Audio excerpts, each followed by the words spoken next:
युगपत समीकरण के विविध रूपों को हल करना हम सीख रहे हैं। अभ्यास 7A के क्वेश्चन नंबर 8 के पहले पार्ट की चर्चा करेंगे। यहाँ पर जो समीकरण दिया गया है युगपत समीकरण के रूप में 3 × x + 2y = 10y + 5 एंड दूसरा इक्वेशन दिया गया है 2 × x + 2y = 3x + 2।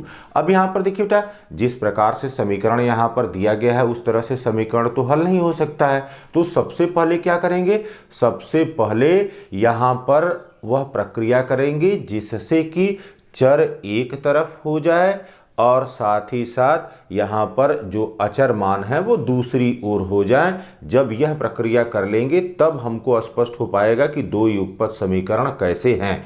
यहाँ पर देखिए, जैसे पहला समीकरण अगर ले रहे हैं तो यह है 3 × फिर x + 2y, यह बराबर हो गया 10y + 5 के, यह दिया गया है। अब क्या करें, इस 3 का इस ब्रैकेट के जितने भी पद हैं उसमें गुणा कर लिया जाए पहले। तो यहां पर हो गया 3x प्लस ये हो गया 3 दूना 6y, यह बराबर हो गया 10y + 5 के। अब यहां पर देखिए बेटा, इस पद को इधर ले आइए तो यहां पर 3x + 6y और यह -10y बराबर हो गया 5 के। अब +6y है -10y है तो यह हो गया 3x और माइनस, अब ये हो गया 4y और यह बराबर हो गया 5 के। ये हमारा समीकरण 1 हो गया। अब दूसरे समीकरण को देखा जाए। दूसरे समीकरण से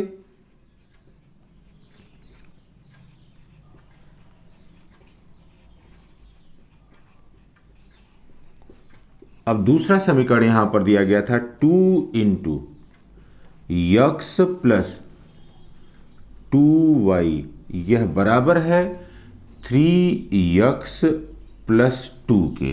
तो पहले इस 2 का जो कोष्ठक में पद हैं उनसे गुणा कर दिया जाए तो यह हो गया 2x + 4y, 2x + 4y = हो गया 3x + 2।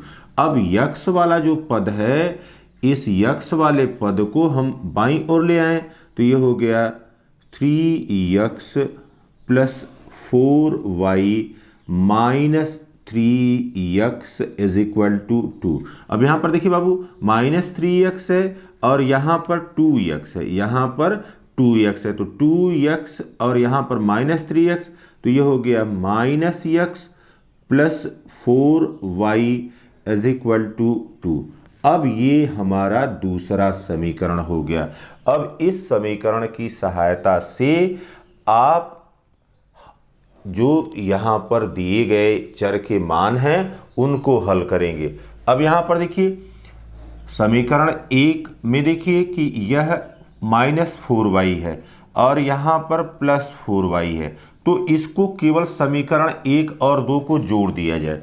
समीकरण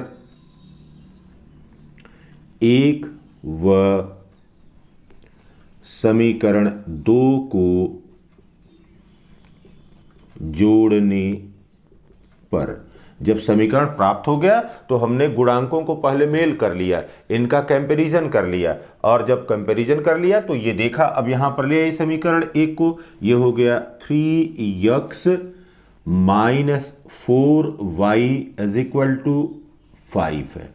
फिर देखिए, ये दूसरा समीकरण है -x + 4y = 2 है, केवल जोड़ रहे हैं। अब यहां पर देखिए बेटा, जोड़ने में चिन्ह में कोई परिवर्तन नहीं होगा, यह पद कट गया। यहां पर हो गया 3x + -x, यहां पर हो गया 2x के बराबर और यह बराबर क्या हो गया, यह बराबर हो गया 5 और 2, यह 7 के बराबर हो गया। तो 2x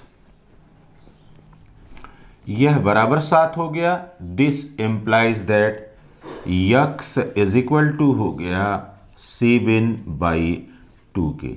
तो यक्स का मान हमको 7/2 के बराबर मिल गया।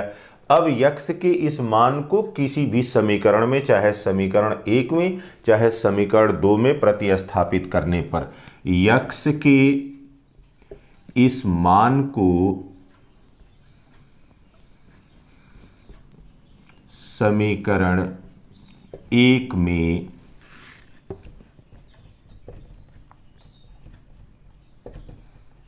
रखने पर, अब समीकरण 1 क्या है, 3x - 4y, तो यह है 3x - 4y, 3x - 4y यह बराबर दिया गया है 5 के।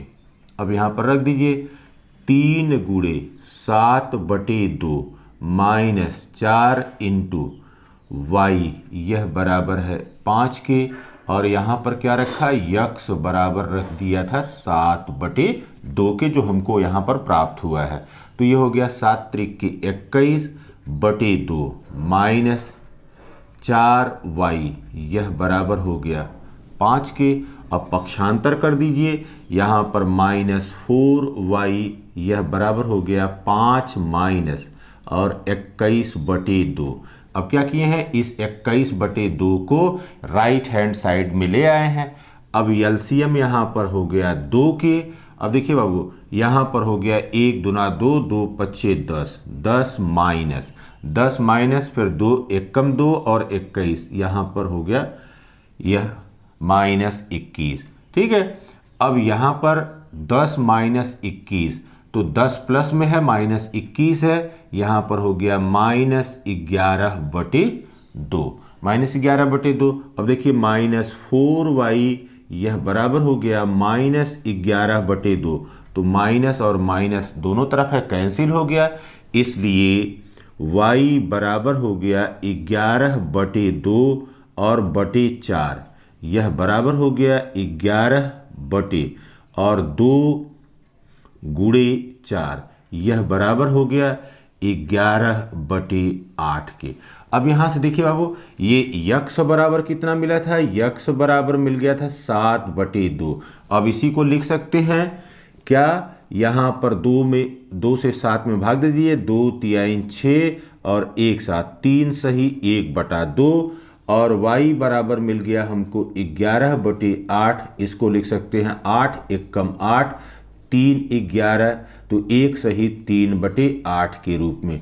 तो यहाँ पर जो भी युगपत समीकरण दिए गए हैं, पहले उसको इस तरह से व्यवस्थित करना है कि चर एक साइड में हो जाएं, एक पक्ष में हो जाएं और अचर दूसरे पक्ष में हो जाएं।